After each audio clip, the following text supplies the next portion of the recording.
Hi, welcome to Real Flix Reviews. I'm Jonathan Charney, and he's James Stevens. Hello. And what we're going to be doing in this movie show is we're going to be reviewing anything from the beginning of the film era to probably this year's movies. And we're not also limiting it to just live action. We're going to be going with anime. And that actually brings us to our first selection for this show, which is Redline. Now, this is not to be confused with the live action Redline. Don't make the same mistake I did. This one came out in 2009. The other one came out in 2007, and it's not worth a watch. If you're wondering, though, the one in 2007 is the one where Eddie Griffin crashed that $1 million Enzo Ferrari. Yeah, that was kind of a funny little bit, but that's about the only funny thing that came out of that movie. Too bad. Was that actually in the movie? No. I didn't think so. There is an Enzo in there, but it's not. No, he didn't crash it in the movie. Yeah, they didn't actually show the crash in the movie. Darn. So, how do you want to start this? Well, this movie is actually very interesting. Looking at some of the other commentaries and reviews on it, a few people were actually dissing it on the fact that you don't get to like the actual characters. Which I disagree, by the way. I disagree on that. I would go with you on that one. The fact that this person mentioned that they didn't really care who won the race. But if you actually look at how they built the characters in it, how they developed them, you only really get to like two. Exactly. So that's kind of what they were going with on it, is that they want you to become friends with two of them. They don't want you to become friends with all of them. That's kind of where they were going with it. So on the fact of characters and the personalities that you're going to get to like or dislike, there's not too much development in that era. In that area. That's where I can see where that person's coming from on that. Mm-hmm. I have to say, though, that I'm not quite sure if this is about a race. Is it about the two main characters in the movie? Well, it actually is about the race. I would actually say that it focuses on the race more than the actual characters. Yeah, but I do agree with the guy's comment that you don't really care about the race. You care more about the people who are trying to win the race, the two main characters, than I think you do about the race itself. Yeah, I would say that, but it kind of makes me think of more like they kind of took a little spin off of Death Race. Oh, yeah, I'll agree. And brought that into it. I'm not talking about the new Death Race that came out recently. With Jason Statham. Yeah, I mean, that's a remake of an old movie. You're talking about the original one with Sylvester Stallone and Wai Chang Kang. David Carradine. David Carradine. Because, I mean, in that movie, you didn't really give a crap about any of the characters either. No, that's true. I mean, they rushed you through. They kind of give you some little tidbits on backgrounds of the characters, but they don't really do any of that. And that's kind of where I see that they kind of stole that, maybe not on purpose, but they took that from Death Race and incorporated that into the Redline, along with the fact that there was weapons in the vehicle, and you could shoot at anybody you cared the other about. one had weapons too. I mean, Death Race, the first one, yeah. Death Race, the first one, had weapons, and so did the remake with Jason Statham. And that's kind of where I see the little comparison in there. And you had a point of another movie that you kind of compared this to. Well, the animation is even though it's a CGI, it's done via computer. It's a very old style, and it really seems like it's more of like a heavy metal, like not heavy metal 2000, heavy metal from the 80s. Yeah, it seems like a combination between that and the anime Initial D. Okay, I see where you're coming off on that. At least just on the graphic style, nothing to do with the story-wise. The graphic style, yeah, and that's another thing that kind of annoyed me, is there was people that were saying, oh, the animation is fantastic. It's not animation, it's CGI. It's computer-generated images. And, hold on, let me finish. And it's not as groundbreaking as some reviewers online were making it out to be. It's basically, they took, and I would even go farther back than a little bit heavy metal and say Akira. Actually, I think Akira came out later. Did it come out later? Was it in the 90s or 80s? No, Akira came out in the 80s. Okay. Anyway, I don't remember which year I'm pretty sure it came around the time when the Japanimation, which if you're not really sure what I'm talking about in Japanimation, that's what they used to call anime before it came out. Yeah, became it for really popular in the States back in the 80s. Well, I see a lot of the monsters that they drew in there, the actual aliens and other things that they drew in Redline, kind of familiar with Akira. Some of the big, weird kind of movements that they had. Yeah, I'll definitely give you that. Some of the movements on it were more reminiscent of Akira than I would say heavy metal. A lot of the characters that were more like human style. The creatures were more heavy metal, and that were a little bit more heavy metal. So it's a kind of a mix of those two animation styles. I'll definitely give you that mixed together. So they did a lot of homage back to the old style. Which was kind of cool. It's definitely a mix between, I'd say, 80s animation style and 90s. Yeah, but the storyline was a little bit holy, to be honest. I mean, you never really understood the main characters' backgrounds. They kind of give you little snippets of it, but they don't really go into too much of it. It's almost like they had more of the movie, but they decided to cut it out because there's one part where they give a flash of some guy in a car with a chick. But it's a couple of flashes, and it almost seems like that should be somewhat important.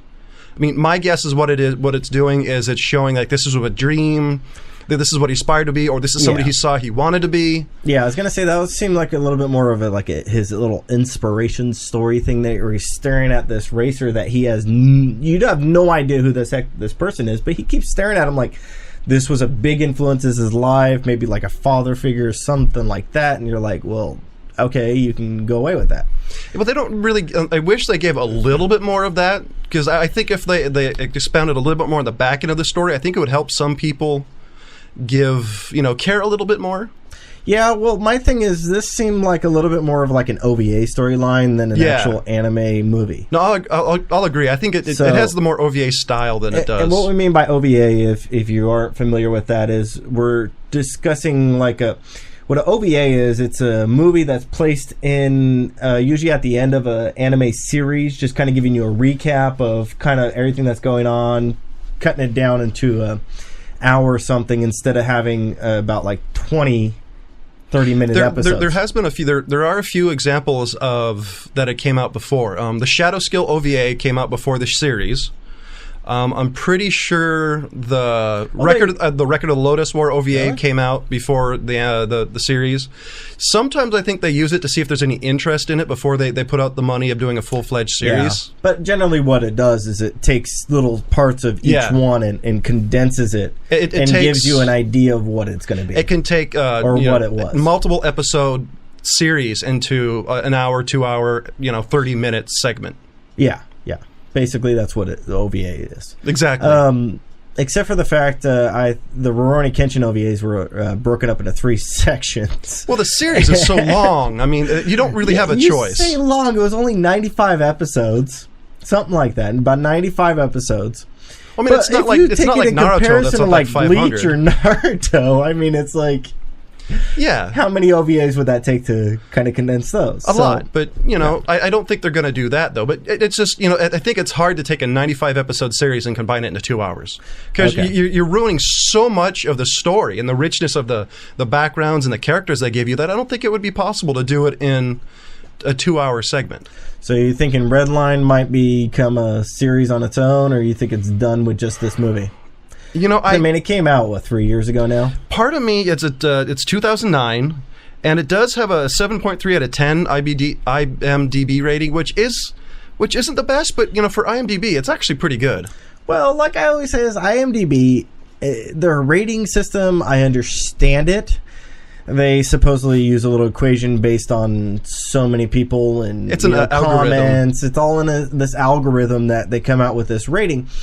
But my thing about it is it's user-based. Yeah. So you have some moron that gets in there and rates a movie that should be about 8 with a 1, and then they go to a movie that should be rated at a 3 and rated at a 10. So there's so much that you need to take into account on just looking at IMDb rating that you really can't go by what it says. Yeah, but it can give you a general idea of whether or not you're going to like it, but as far as I'm concerned, the IMDb rating is not a good system to be going by. No, I'll agree. It's a good kind of, okay, I'll like it, okay, I won't. It gives you an idea. If other people like it, you might. I will say, far as I liked the movie, I mean, I really do. This is the second time I've seen it. As far as a series, they'd have to give you a lot more, I think, for people to fall in love with it. Well, for 2 hours, it's an hour and 42 minutes, so it's under an hour and a half. No. Hour and 45 minutes. Yeah, I was going to say hour and 45 minutes is a little over. Yeah. Hour and a half. So... Well, I don't know. I've seen the movie twice as well. I don't dislike the movie. I'm not raving about the movie. Would you though sit through 26 episodes? Would I sit through 26 episodes? And it would be talking about, and if this is what I would do if I directed the series, I would have it from the very beginning of the history to the ending. You know, to like the beginning where you not as a kid, but where you introduce him as on the Yellow Line Raceway. Okay. You know, there were some things in there that might be interesting, but as you know, I'm not really into the racing shows. I would probably give it a shot, although I'm not really into that style of anime. The drawing for 26 episodes would probably get annoying for me. I'll definitely give you that. After a while, it would be a little grating, I think. And the other thing is his hairstyle would just drive me nuts. Yeah, he has this giant, like, Elvis style. I mean, it goes out to here. There's a scene in the movie where he puts his head down and it's touching the table. Yeah. I mean, it's pretty ridiculous. I mean, it's like super Elvis style. Yeah. There are some points in there that would be kind of interesting. He is supposedly like the bad boy and has some, you know, grew up on the streets is kind of what they hint. So there could be some interesting things as far as that goes. But for 26 episodes, maybe it would be all about how they did it. If they give you a good storyline, if they don't, then it will just go kaput. Yeah. Unfortunately, yeah, I think you're right. I think it would be 13 episodes, maybe. 26 is a lot. Well, that's a normal anime, is what, 26 episodes? It's generally 25, 26, yeah. For a season, it's usually about that high. But honestly, rating style, do we want to give it a rating? If you haven't seen it, I would watch it. I don't know if I would pay... I definitely wouldn't see this in theaters. If you find it on HBO, I'd say watch it. I mean, I don't know if I would rent it for, you know, standard $5 pricing. Well, I would say it's worth a watch, but it's not an immediate watch. I agree. If you find it somewhere and it, you know, I'd say watch it on TV. I would, however, watch this over the Redline with Eddie Griffin. Oh yeah. Because that movie was horrible. Yeah. I made the mistake of actually looking for Redline, and I found that one first. I would definitely give you watch that over Redline or a lot of other movies. If you actually do find that you have an hour and 43 minutes to spend, I would sit down and say watch it if you don't have anything of priority. Exactly. You know, I agree. It's not priority, but it's something that is actually would be worth a watch. It's entertaining. Yeah. I think is the baseline for something, I think, Jenny, for you and I, is if it's entertaining, you know. The ships and styles like that, the actual fantasy kind of different styles of the ships is actually very interesting to see the functionality of what they've come up with in future alien relations. It's well thought out. I mean, yes. the animation style, each people have its own style. It's not, you know, everybody's the same. I got to give that's very well done. Yeah, they did put a lot of thought into it, which is actually pretty cool. The different relations that they have with different planets, things like that, they kind of play into there a little bit, not so much, but it's actually very interesting. They don't just limit it to just weird creatures. They have cyborgs, thankfully, and, yeah, AI, things like that. Actually, one thing that kind of did drive me a little bit weird was the police officers on that world. The little floating... Oh, yeah. Enforcement officers. I didn't get that. That was kind of interesting, but that's something that you would have to take into your own little consideration. I say watch the movie, figure out what you like and what you don't like, and if you like, you can always comment on the video. Yeah, we generally post these to YouTube and our website. The website's theogt.tv. And please comment, and if you want to get a hold of us, it's info@theogt.tv, and we'd love to interact with you. And we are going to watch a movie. What's the movie you've decided on? I don't think you want to watch that movie, but it's no, I don't. But we're going to be looking at Drive next week. And was that released this year or last year? It was released last year. I think it was 2011. Yeah, it's going to be the new Drive 2011, I believe. You can look it up on IMDb, and then you can see what movie we're going to be rating. If you want to check it out, we're going to give you a whole week before we rate it, so you can watch it and hear our views and see if you agree or disagree. And we occasionally will hopefully have more other people besides James and I to be in here. Yes. We're hoping a friend of ours will join us if we can get him up. That is. If we can get him up, or if we can manage to Skype him in, we'll be able to have another co-host. And he's like us. He's another movie. He's another movie nut who, has his different takes on it. I don't always agree with him, but well, that's the point. Is you're not supposed to agree. All movie taste is different. I just think mine is a little unique better. To everybody else. You can. That's your opinion. You can be wrong. It is okay for you to be wrong, John. I don't know if I could say my movies taste is better, considering some of the movies I own personally. Well, well, thank you for watching episode 1 of Real Flix Reviews. I really hope you enjoy this series, and I hope we get a good interaction between the community. What we think was, what we really want to do is, help introduce people to movies, not just the movies of today, but the movies of, yesterday. Whether we're talking about, Lincoln in Illinois, made, 1940, 1950s, to Metropolis, to the latest sucktastic Ryan Reynolds movie. Yeah, our goal for this whole series is just to open you up and get you involved in movies that you may have never thought you would like, may have never wanted to watch, but you've been interested. That's the goal. And we'll be honest. If we don't like a movie, we'll tell you. I mean, there's no reason why we wouldn't. I mean, there are thousands upon hundreds of thousands of movies that are horrible out there. And most of them have come out in the last 5 years. Yeah. So thank you for watching episode 1. This is Real Flix Reviews with Jonathan Charney and James Stevens.